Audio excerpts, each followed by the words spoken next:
Hello friends, কেমন আছো তোমরা? সবাই নিশ্চয়ই ভালো আছো। তোমরা ভালো থাকলে আমিও ভালো আছি। তো আজ রবিবারের দুপুরবেলা আজকে অনেক কিছু রান্না বান্না করেছি, সময় পেয়েছি। চলো তোমাদের সাথে সেগুলো শেয়ার করি। আর আমার আজকে কিছু আত্মীয় স্বজন এসছে বাড়িতে, সেই জন্য একটু ব্যস্তই আছি।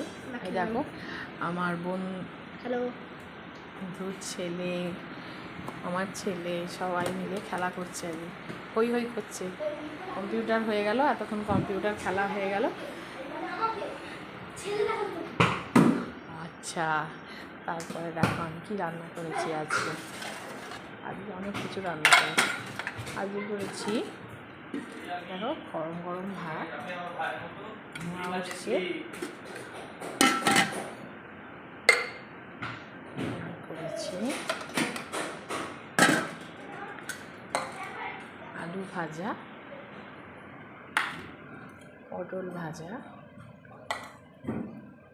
বড় বড় গোল গোল করে চাকা চাকা করে কেটে বেগুন ভাজা, ফুলকপি আলুর তরকারি, কষকষে লাল করে ফুলকপি আলুর তরকারি, আর মসুর ডাল।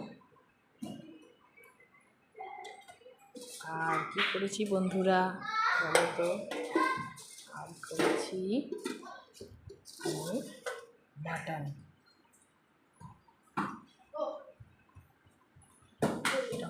লাল মাটন। আর আছে আমের চাটনি। আমের চাটনি তো আমার প্রতিদিন থাকে, তো সেটা নিয়ে কোনো কথা বলি না কাউকে। না, চাটনি না হলে আমরা কেউ খেতে পারি না বাড়িতে।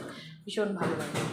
আকাশের অবস্থা খারাপ হচ্ছে, কিন্তু প্রচণ্ড গরম, রোদ্দুর নেই। এখন মনে হচ্ছে একটু মেঘলা করছে, তাহলে মাটনটা ভালোভাবে খাওয়া যাবে, নাহলে তো মুশকিল। গরমে এত মাটন খাওয়া সহ্য হচ্ছে না, বাচ্চাদেরও কষ্ট হচ্ছে। তো বন্ধুরা রাখি, খাওয়া দাওয়ার সময় হয়ে গেছে, আবার পরে দেখা হবে।